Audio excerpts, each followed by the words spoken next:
La parole est à notre collègue Hamidou Samaké pour 5 minutes maximum. Le 27 juin dernier, près de 500 bénévoles et professionnels ont sillonné les rues des 8e, 12e et 20e arrondissements pour aller à la rencontre des personnes sans abri et mieux identifier leurs réalités et leurs besoins. C'est la première fois qu'était ainsi organisée la Nuit de la Solidarité à cette période de l'année. Car si l'hiver on meurt de froid, l'été on peut aussi mourir de la rue entre chaleur implacable et dessèchement. C'est une évolution attendue et bienvenue et je remercie tous ceux et toutes celles qui ont participé, ainsi bien sûr que les services de Léa Filoche pour l'organisation de ce temps fort.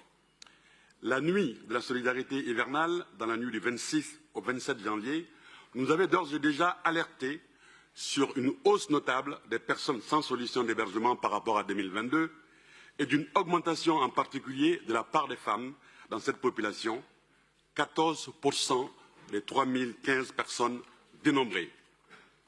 Les 12 actions qui nous sont présentées ici visent à la fois à soutenir et héberger ces personnes et à prévenir chez les personnes déjà fragilisées le basculement vers la grande exclusion.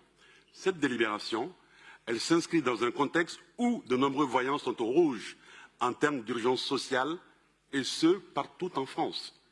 Les accueils du jour et dispositifs d'aide alimentaire sont particulièrement fréquentés. Le parc d'hébergement est saturé. De nombreuses personnes souffrant de troubles psychiques ne peuvent accéder à l'accompagnement dont elles auraient besoin. Pour répondre aux besoins différenciés de ces publics, il est essentiel de pouvoir compter sur la diversité de ces projets et je voudrais en mentionner quelques-uns. D'abord, la Cité des femmes, qui est un lieu d'accueil unique réservé aux femmes. Depuis 2018, il s'agit d'un lieu repère pour toutes les femmes à la rue. 100 femmes sont accueillies chaque jour de manière inconditionnelle.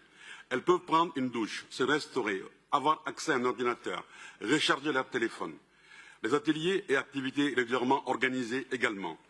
Concernant les jeunes en errance, Léa Filoche mène un travail important avec Dominique Versini, notamment, s'agissant des jeunes adultes sortant de l'aide sociale à l'enfance. Nous finançons donc 2 dispositifs dédiés aux jeunes vulnérables en situation d'errance.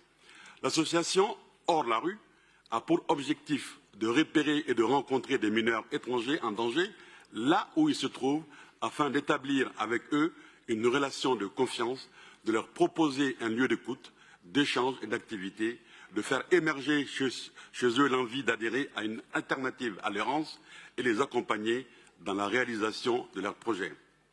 Quant à l'association Le Centre Coro, elle propose une prise en charge globale de jeunes adultes isolés en grande difficulté. Le Centre Coro fonctionne comme un centre d'hébergement de stabilisation accueillant les jeunes âgés de 18 à 25 ans en grande difficulté et les accompagne dans leur parcours d'insertion. L'ensemble des projets proposés dans cette délibération entrent dans les objectifs que nous portons dans le cadre de l'acte 2 du pacte de lutte contre l'exclusion.